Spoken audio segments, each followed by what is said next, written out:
हमारे लोगों के साथ बहुत व्यवहार खराब हुआ और सरकार के इशारे पर सरकार के लोग शामिल हैं, बीजेपी के लोग शामिल हैं। कल ही हमारा फिर पुनः डेलीगेशन जाएगा कि उस परिवार की 5 लाख की मदद करने का हम लोग काम करेंगे। अभी जो बेटियां जिनको सम्मानित करने का मुझे मौका मिला, मैं सभी छात्राओं को बहुत बहुत बधाई, बहुत बहुत शुभकामनाएं देता हूँ। साथ ही में हमारे जीतू अभी चुनाव जीते हैं अधिवक्ता, इनको और इनके सभी साथियों को बहुत बहुत शुभकामनाएं। मैं सबसे पहले आप सबका मैं आभार प्रकट करना चाहता हूं। इसलिए आभार प्रकट करना चाहता हूं कि जहां सोशल मीडिया और इंटरनेट और कई प्लेटफॉर्म्स हैं जहां पर बहुत सारी सूचना, जानकारी या पिक्चर्स अवेलेबल हैं, लेकिन आपने कई वर्षों के प्रयास के बाद ये जो कॉफी टेबल बुक, फोटोग्राफी की एक बुक, और वो भी सबसे प्रतिष्ठित यूनिवर्सिटी की, आपने यहाँ पर ला करके हम लोगों को न केवल जानकारी दी है, बल्कि एक लंबे इतिहास से आपने हम लोगों को जोड़ने का काम किया। उसके लिए मैं बहुत बहुत आपका आभारी हूं। एक लंबा इतिहास 1920 से लेकर के अभी तक का, और 100 साल की तस्वीरें। हालांकि जब किताब मेरे सामने आई, मैंने पूछा आप लोगों से कि इसमें मेरी तस्वीर तो नहीं है। हालांकि पब्लिशर अभी जो थे उन्होंने कहा कि बाद में जोड़ देंगे हम, लेकिन ये हमारी खुशकिस्मती है कि जो 100 साल की किताब, इतना बड़ा कलेक्शन, इतनी मेहनत के बाद जो आपने तैयार की है, उसका विमोचन करने वाली तस्वीर में हम ही दिखाई देंगे। जहां 100 साल का आपकी किताब, उसके बीच में हम हैं। और इस यूनिवर्सिटी से जो पढ़ कर के निकले हैं एलुमनाई जो है, वो देश नहीं दुनिया में है। और कोई क्षेत्र ऐसा नहीं जिस क्षेत्र में ऊंचाइयों तक न पहुंचे हों। भारत में, भारत की तमाम संस्थाओं में, भारत के अपने देश के समाज में, सब जगह प्रतिष्ठित जगह पर बैठे हैं। और दुनिया में बहुत सारे जगह पर न केवल अपनी काबिलियत, मेहनत से, बल्कि जो भारत की भाईचारा की संस्कृति रही, मिली जुली संस्कृति रही, मेल मिलाप का जो हम लोगों ने सीखा है समाज में, उस हिंदुस्तानियत का प्रचार दुनिया में हो रहा है। और दुनिया में एमयू के लोग कर रहे हैं।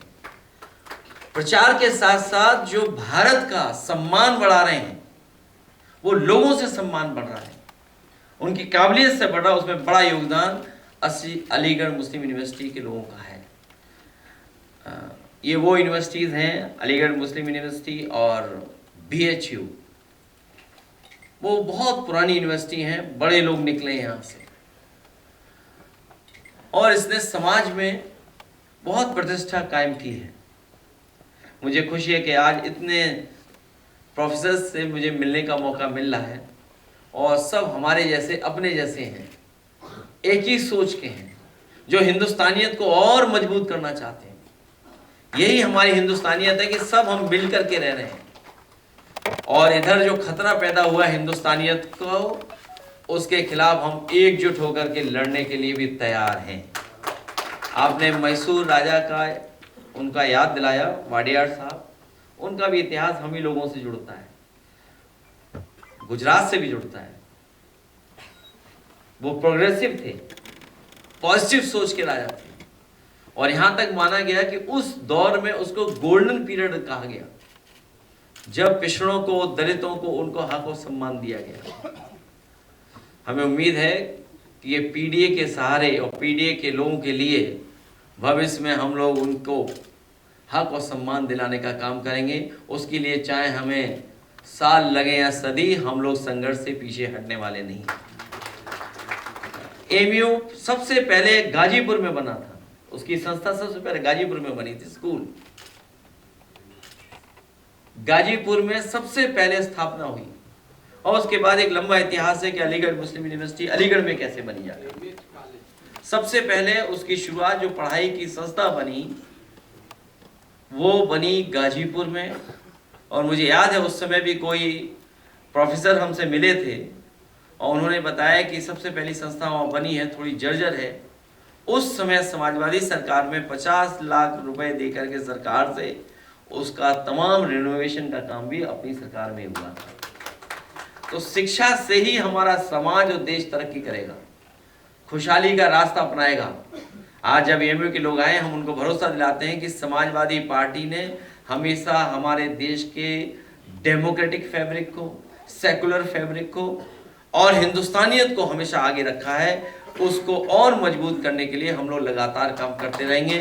जो एक तंत्री लोग हैं, जो संविधान से नहीं चलना चाहते हैं, मन विधान से चलना चाहते हैं, उसके खिलाफ हम लोग लगातार संघर्ष करते रहेंगे। ये आज आपको भरोसा दिला रहे हैं। क्योंकि गाजीपुर की बात हुई तो गाजीपुर में एक और बात हुई है। हमारे लोगों के साथ बहुत व्यवहार खराब हुआ और सरकार के इशारे पर हुआ। सरकार के लोग शामिल हैं, बीजेपी के लोग शामिल हैं। बीजेपी नहीं चाहती कि हम पीडीए समाज के लोगों के साथ खड़े हों, उनको न्याय दिलाएं। बहुत सारे कानूनी और न जाने क्या क्या हो रहा है वहां पर कि कोई आ ना पाए। वहां पर कुछ नई धाराएं लग गई वहां पर, अभी कागज हम तक नहीं पहुंचा है। जब बीजेपी वाले खुद नहीं आगे कर पा रहे कुछ, तो दूसरों से पत्र लिखवा रहे हैं, उनके पीछे छिप करके। लेकिन हम लोगों ने तय किया है कि उस परिवार की 5 लाख की मदद करने का हम लोग काम करेंगे। विश्वकर्मा समाज ने कुछ पैसा जोड़ा है, कुछ पार्टी ने जोड़ा है। हम लोग उस परिवार की 5 लाख रुपए से मदद करने जा रहे हैं। और कल हमारा फिर पुनः डेलीगेशन जाएगा। उसका नेतृत्व हमारी पार्टी के वरिष्ठ नेता आदरणीय विश्वकर्मा जी करेंगे, राम आश्रय विश्वकर्मा जी। और राष्ट्रीय अध्यक्ष महिला सभा सीमा राजभर जी के साथ साथ 2 लोग और रहेंगे, हमारे विधायक साहू जी। क्या नाम है आपका पूरा? जय किशन साहू जी। और एक महिला सदस्य और हैं, रीता विश्वकर्मा जी। इन 4 लोगों को हम लोग दोबारा भेजेंगे, जिससे कि परिवार से मिलकर के और जो अन्याय हो रहा है हमारे साथ, हमारे समाजवादियों के साथ, वो नाम मैं नहीं पढ़ना चाहता हूँ। फिर मौका मिलेगा मैं नाम पढ़ूंगा। यहाँ जितने लोग हैं वो जानते होंगे कि सरकार को कहीं मौका मिल जाए तो सबसे पहले वो हमारे अपने लोगों को ही आगे कर करके उन पर गंभीर धाराएं लगाते हैं। वो लोग हैं, नहीं है, रह रहे हैं, वहां नहीं रह रहे हैं। बड़े पैमाने पर ही नाम हमारे ही सबके जोड़ दिए गए। एक लंबी सूची है। और जो लोग असली पत्थरबाज थे, जो खुद पत्थर इकट्ठा किए हुए थे, सुनने में आया कि असले भी इकट्ठे थे, सुनने में आया कि उन पे गंभीर धाराएं हैं, इतनी गंभीर धाराएं जिनकी हम आप लोग कल्पना भी नहीं कर सकते। और खुलेआम चुनौती दे रहे थे कि कोई घुस करके दिखाए। सुना है सोशल मीडिया पे कुछ इमेजेस भी बना रहे हैं। मुझे उम्मीद है कि सरकार के लोग ऐसे लोगों का भी संज्ञान लेंगे कि जो तस्वीर बनाएंगे उनके खिलाफ भी एफआईआर लिखाएंगे। अगर हम लोग कुछ ट्वीट कर दें, लिख दें, तो तुरंत एफआईआर हो जाती है। सुना है कि समाजवादी पार्टी पे एक और एफआईआर हो गई है सोशल मीडिया पर। अभी सच्चाई नहीं पता मुझे, इसलिए अगर कोई और इमेज बना रहा है समाजवादी पार्टी के खिलाफ, आखिरकार उनके खिलाफ क्यों नहीं एफआईआर हो रही है?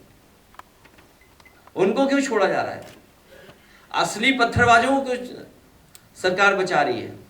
तो इसलिए हमारा कल डेलीगेशन जाएगा, उस परिवार से मिलकर के आएगा और जो वो परिवार चाहेगा उसके न्याय के लिए हम समाजवादी लोग लगातार लड़ते रहेंगे। दूसरा, अभी जो बेटियां जिनको सम्मानित करने का मुझे मौका मिला, मैं सभी छात्राओं को बहुत बहुत बधाई, बहुत बहुत शुभकामनाएं देता हूँ।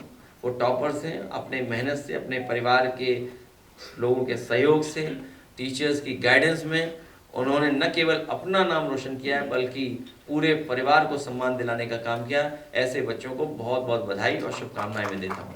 साथ ही में हमारे जीतू अभी अभी चुनाव जीते हैं अधिवक्ता का, इनको और इनके सभी साथियों को बहुत बहुत शुभकामनाएं। जब प्रेस खत्म होने लगेगी तब यहाँ आप आओगे तब मुबारकबाद देंगे। सर, एक सवाल ये है कि किसानों के मुद्दे पर लगातार आप चर्चा कर रहे हैं शहर शहर में, लेकिन उत्तर प्रदेश में बुनकरों की बड़ी संख्या है और बुनकर जो धागा खरीदते थे, जीएसटी तो कम हो गई है लेकिन उसका दाम और बढ़ गया है।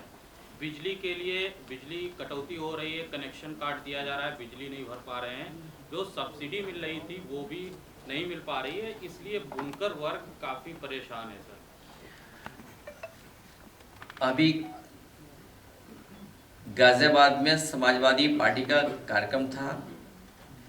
विजन इंडिया के तहत जो लगातार कार्यक्रम हो रहे हैं उसमें इस बार किसान परेशान क्यों, पीड़ित क्यों, उसको लेकर के हम लोगों ने चर्चा की। उससे पहले कई एक्सपर्ट, कई एग्रीकल्चर को समझने वाले उन्होंने सुझाव दिए हैं और कई सुझाव हम लोगों को ऐसे मिले हैं, सरकार बनने पर अगर उन पर काम हो जाए तो हमारा किसान खुशहाल होने लगेगा। उसी तरह एक सबसे बड़ा फैसला हम लोगों ने लिया कि अक्सर ये देखते हैं कि उत्तर प्रदेश का किसान अपने भुगतान के लिए लड़ाई लड़ रहा है और खासकर गन्ने वाला किसान। समाजवादी पार्टी सरकार बनने पर 24 घंटे के अंदर किसानों के गन्ने का भुगतान कराने का इंतजाम समाजवादी सरकार में होगा और उस व्यवस्था को कैसे लागू करेंगे वो भी तय कर दिया है कि सरकार बनने पर कॉर्पस फंड होगा फार्मर्स का 15,000 करोड़ सीधा सीधा भुगतान होना शुरू हो जाएगा। और उसी तरह से हम बुनकर भाइयों का भी कार्यक्रम करने जा रहे हैं। बहुत सारे साथियों को याद होगा, नेताजी और समाजवादी सरकार में उनको फ्लैट रेट से बिजली उपलब्ध होती थी, उनके मार्केटिंग के लिए इंतजाम हो गया था, उनको अपना सामान ला करके बाजार में कैसे मुनाफा मिले उसके लिए भी कई स्थान बना दिए थे। शिल्पग्राम लखनऊ में बना था, नोएडा में बना था, कारपेट बाजार भदोही में बना, गाजियाबाद में बनना शुरू हो गया। भविष्य में बुनकरों की समस्याओं का समाधान करते हुए और उनको कैसे आर्थिक रूप से आगे बढ़ाएं उस दिशा में हम लोग अपना कार्यक्रम बना करके लागू करेंगे। गाजीपुर जाएंगे कैसे? पुलिस तो रोक रही है, राकेश राठौर गए हैं, उनको भी रोक दिया, धक्का मुक्की की भी तस्वीरें आ गई। कोई बात नहीं, हमारे डेलीगेशन को जाने दो, नई डेलीगेशन को जाने दोगे तो फिर हमारी तारीख तो तय है ना। और हमारा संघर्ष उस परिवार को न्याय मिले। आखिरकार पुलिस क्या छिपाना चाहती है? मान लीजिए पोस्टमार्टम रिपोर्ट है, आ गई है, लेकिन मनी मन लोग संतुष्ट नहीं है उससे को लेकर के। अगर आप तस्वीर देखो उस बेटी की तो आप भी संतुष्ट नहीं होंगे जो कहानी बताई जा रही है। ये बीजेपी के बड़े बड़े नेता जो जा रहे हैं, कम से कम बेटी की तस्वीर तो देखते हैं। ये जो महिलाएं सड़कों पर उतार रहे हैं, आंदोलन करा रहे हैं, कम से कम वो तस्वीर तो देखें बेटी की। कोई राज्यसभा की सांसद है, वो चिट्ठी लिख रही हैं कि हमारे आने से वहां पर कानून व्यवस्था खराब हो जाएगी। क्या वो बेटी की तस्वीर नहीं देखती? और जो मेडिकल साइड है, क्या उन चीजों को ध्यान में रखते हुए क्या पोस्टमार्टम रिपोर्ट में वो चीजें भी शामिल की गई कि नहीं की गई हैं? अगर गांव के लोगों ने, परिवार के लोगों ने कुछ शक किया तो क्या पोस्टमार्टम में उन चीजों की जांच हुई है कि नहीं हुई है? जहां बेटी मिली वहां तो 2 फीट पानी भी नहीं है गंगा में। गाजीपुर और हरदोई जाने का अपने कार्यक्रम किया। इधर प्रतापगढ़ कल देर रात एक बड़ी घटना हुई जिसमें कि गैंग रेप के बाद हत्या करके और युवती की बॉडी को पेड़ से लटका दिया गया, उसकी भी तस्वीरें बहुत विभत्स सामने आई हैं। वो देखा मैंने, ये लगातार यूपी में जब से भारतीय जनता पार्टी की सरकार बनी है, महिलाओं पर, बेटियों पे, लड़कियों पे इस तरह की घटनाएं बढ़ी हैं, और इसलिए बढ़ी हैं कि मुख्यमंत्री जी यहाँ रुकते ही नहीं हैं, उनके साथ ही सब चले जाते हैं कहीं।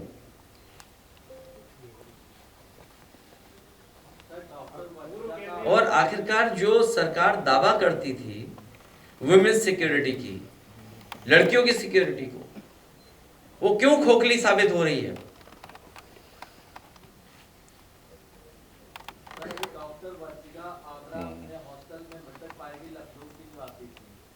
अभी मेरी जानकारी में नहीं है। अभी देखना कुछ दिनों बाद पूरी बीजेपी धरने बैठ जाएगी। और एक बार आपको याद होगा विधानसभा में विधायक बैठ गए थे धरने पर। गौरीगंज का एक वीडियो आपने ट्वीट किया है, महिला पुलिसकर्मी के साथ कुछ भाजपा उनको हटा रहे हैं। भाजपा वालों से मेरा निवेदन है कि आग लगाना बंद करें। आग लगाने से खुद नहीं ले सर गाजीपुर में कईयों का बहुत नुकसान हुआ। 2 खबरें तो आई हैं, बाकी खबरें नहीं आई हैं, आप ही लोगों ने दबा दी है लगता है। बहुत से लोग जल गए उसमें। अखिलेश जी, और महिलाएं कह रही हैं बीजेपी की, इतनी गर्मी में उन्हें बाहर लाया जा रहा है, वो महिलाएं खुद कह रही हैं कि अगर बीजेपी को आरक्षण देना था तो अभी क्यों नहीं दे रहे हैं, जो अभी जो संख्या है। अखिलेश जी, सोचिए आप, बीजेपी की खुद ही महिलाएं कह रही हैं कि ये आरक्षण अगर लागू करना था हमारे लिए तो अभी क्यों नहीं लागू कर दे रहे हैं, क्यों देरी कर रही है, क्यों डिलिमिटेशन से लिंक किया। इसका मतलब बीजेपी के लोग सोची समझी रणनीति के तहत विपक्ष को बदनाम करने के लिए और वोट पे नजर रखते हुए जानबूझ करके इस तरह का वो लेकर के आए थे। जानते थे कि लोकसभा में उनके पास बहुमत नहीं है और बंगाल में जमानत जब्त न हो जाए, इसलिए उनके एमपी 4 दिन प्रचार न कर पाए और बुला लो वहीं पर। सर गाजीपुर में एक तरफ बेटी को न्याय नहीं मिल पा रहा है, एक तरफ बीजेपी कह रही है कि महिला आरक्षण कानून लाएंगे, और वहाँ प्रशासन ये कह रहा है कि आप बेटी के न्याय के लिए कैंडल मार्च भी नहीं निकाल सकते हैं। और इसलिए उन्होंने ये फैसला लिया है कि उनकी खुद की महिलाएं जल गई हैं, इलाज हो रहा है कईयों का। ये तो प्रिकॉशन लिया उन्होंने अपनी महिलाओं के लिए, सेफ्टी प्रिकॉशन। 30 तारीख को जो सुना है कि किसी को बहुत नुकसान हो गया है, बहराइच में और याद रखना जलने वाला कभी ठीक नहीं होता है। आपका पुतला फूका जा सर बहराइच में। ये विपक्ष की तैयारी करते करते ये भी नहीं जानते पुतला कैसे बनाया जाता है। 30 तारीख को जो स्पेशल सेशन हो रहा है, क्या पार्टी शामिल होगी उसमें? अभी हमारे विधायक और सब लोग बैठ के तय करेंगे। सर 28 अप्रैल को महिला सम्मान करने जा रही बीजेपी काशी में, अभी पहली बार ऐसी जनसभा में पहुंचे। अभी सरकारी कार्यक्रम होगा उनका, अपना करेंगे सरकारी कार्यक्रम, लेकिन आंकड़े तो ये बताते हैं कि सबसे ज्यादा असुरक्षित महिलाएं और बेटियां कहीं हैं तो उत्तर प्रदेश में। मान लीजिए आज जिन बच्चों को हमने सम्मान किया तो इसीलिए सम्मान किया कि उन्हें नंबर इतने आए हैं। आप लोग भी तो अपनी टीआरपी देखते हो ना, नंबर में एक आकलन तो करते हैं ना आप लोग, टीआरपी इतना है, व्यूशिप इतनी है, हमारा ये वायरल हो गया वीडियो, तो कुछ तो है ना, आंकड़े तो है ना, मानक तो है ना किसी चीज का। अब आप सोचिए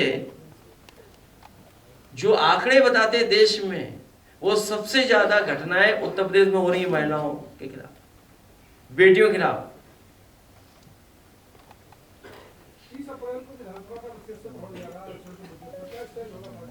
भारतीय जनता पार्टी कभी आरक्षण के पक्ष में नहीं रही, और महिलाओं के आरक्षण के पक्ष में होती तो अभी आरक्षण दे देते हैं। उन्हें पता था कि बिल पास नहीं होगा, इसीलिए रात में नोटिफाई कर दिया था। आपको नहीं पता ये बातें क्या? आप भी तो कहा करो कि वो महिला आरक्षण तो पास हो चुका है, अगर ये लागू करना चाहे तो अभी लागू कर सकते हैं, अगले चुनाव में लागू हो सकता है। रवि किशन जी बोले हैं कि 4 मई के बाद से पूरे भारत भर से मछलियां लाके बंगाल में लाई जाएंगी और 4 गुना मछलियां लोग खाएंगे। उसके बारे में वो वेज मछली होगी कि नॉन वेज मछली होगी? बिना लेते क्या बीजेपी पर भरोसा करते हो? योगी जी ने कहा है टीएमसी के गुंडे अब अपने लिए छत्रछाया ढूंढ नहीं मिलेगी। क्यों ये बात कहते हैं? क्यों अपना चैनल चलाने के लिए सवाल पूछ रहे हैं मुझसे? उन्हें खुद पता है कि कौन है गुंडा। लेकिन ब्रजेश पाठक एसपी से मुलाकात की है। उन्होंने बीजेपी जिला अध्यक्ष मोहनलाल कुशवाहा पर आरोप लगाए हैं। शारीरिक संबंध का दबाव बनाने का आरोप है और महामंत्री जयपाल पर फोन पर भड़काने का भी आरोप लगाया है। किसने भेजा व्हाट्सएप तुम्हें? क्या है सवाल? ये सवाल क्या है? मुझे जानकारी में नहीं है। कहाँ पे? मोहनलाल नहीं, किसने आरोप लगाया? बीजेपी में? हाँ, बीजेपी पर आरोप लगाया है कि मोहनलाल कुशवाहा पर आरोप लगाया, जो कि बीजेपी में जिला तो अध्यक्ष। ये कौन सी नई बात है बीजेपी में? ये तो बहुत से आरोप लगते हैं बीजेपी पे। बीजेपी में कई लोग लगा चुके हैं आरोप हैं। ब्रजेश पाठक लगातार मास्क लगाकर अस्पतालों का छापा मारते हैं, लेकिन ये जानते नहीं है। देखिए, बीजेपी को ये नहीं पता था कि नाइट विजन कैमरे भी होते हैं, सीसीटीवी। अखिलेश जी, ब्रजेश पाठक लगातार मास्क लगाकर अस्पतालों में छापा मारते हैं, लेकिन उनकी विधानसभा में लोगों को पानी नहीं मिल रहा है। हमने कवरेज किया तो कहीं पर पानी आ ही नहीं रहा है। आज मैं खबर पढ़ रहा था कि कोई इलाज के लिए जाना था जिसको एम्बुलेंस में, और एम्बुलेंस का डीजल खत्म हो गया। बताइए, उसकी जान चली गई। बताइए, ये हालत है स्वास्थ्य विभाग। स्वास्थ्य विभाग का इलाज कब होगा? स्वास्थ्य विभाग को इलाज की जरूरत है, और जब तक ये हटेंगे नहीं तब तक स्वास्थ्य विभाग सुधरेगा नहीं, उसका स्वास्थ्य बेहतर नहीं होगा। सर, उत्तर प्रदेश में किसानों की खाद को लेकर अभी से दिक्कतें हैं, क्योंकि अभी कुछ दिन बाद धान की खाद की बड़े पैमाने पर संकट होने जा रहा है, और चुनाव खत्म होते ही देखिएगा डीजल, पेट्रोल, खाद सब महंगा हो जाएगा। ये भारतीय जनता पार्टी ने तैयारी कर ली है। हमें आपको महिला आरक्षण मूल्य बढ़ा देंगे और धीमे से रेट बढ़ा देंगे। और जबकि महिला आरक्षण बिल पास हो गया है, भारतीय जनता पार्टी के ही जागरूक पढ़ी लिखी महिलाएं कह रही कि हमें गर्मी में क्यों उतार दिया सड़कों पर। जब आरक्षण पास हो चुका है तो लागू क्यों नहीं कर रहे? 29 से लागू कर दे। आप खुद जानते हो पास हो चुका है। ओपी राजभर जी कह रहे हैं कि आप माहौल खराब करने के लिए जा रहे हैं।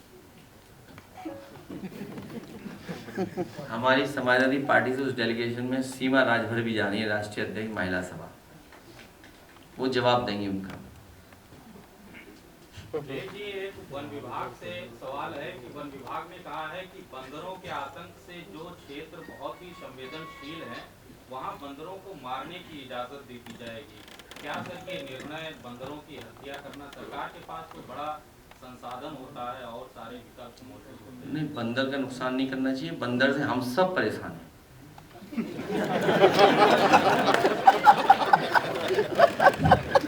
ठीक है।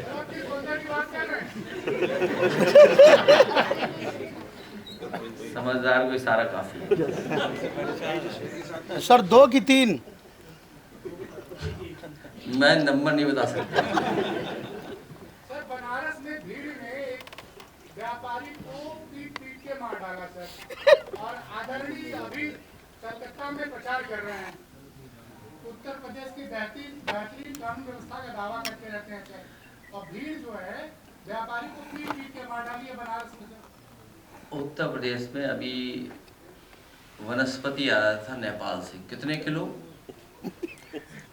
इतना किलो आ रहा था वनस्पति जिसकी आप कल्पना नहीं कर सकते हैं। पूरी सरकार में कुछ न कुछ ऐसा ही है वनस्पति का, जिसकी वजह से कोई ध्यान नहीं दे रहा लॉ एंड ऑर्डर। क्या भाषाई मर्यादा बिगड़ने के लिए वनस्पति जिम्मेदार है?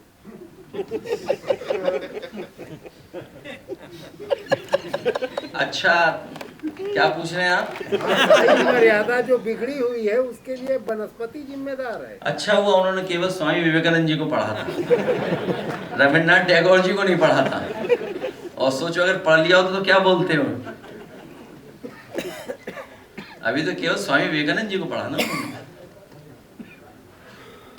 और रविन्द्रनाथ टैगोर जी को पढ़ लेते तो क्या बोलते।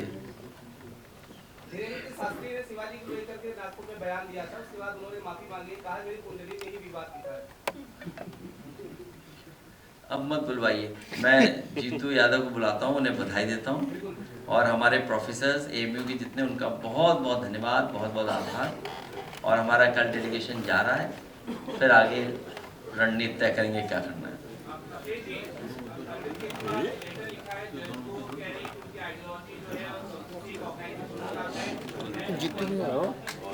आ जाओ किस चीज़ के लिए मेरी जानकारी में नहीं है, मेरी जानकारी में।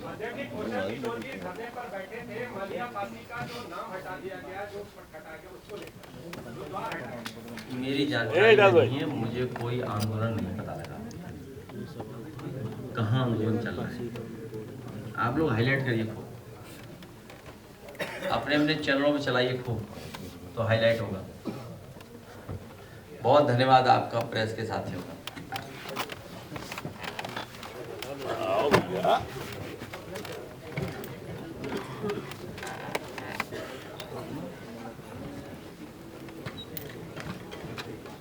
लाइए व्यवस्था बनाई दें।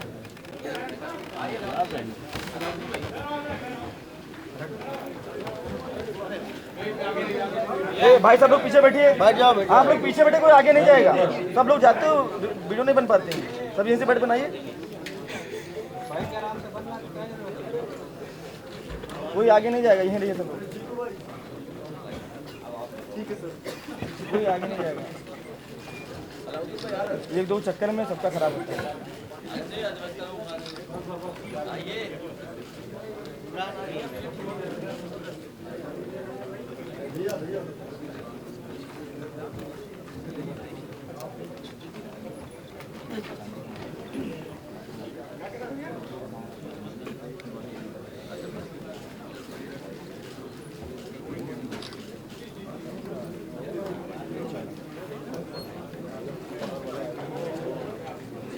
एक कैमरामैन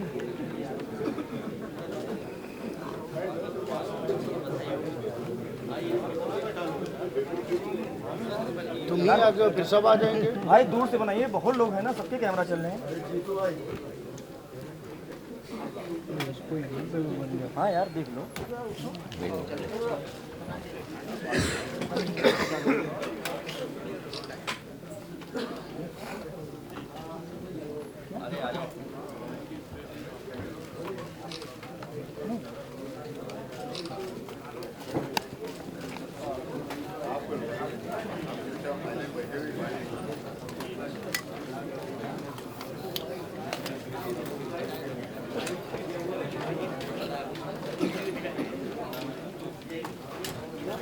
जानते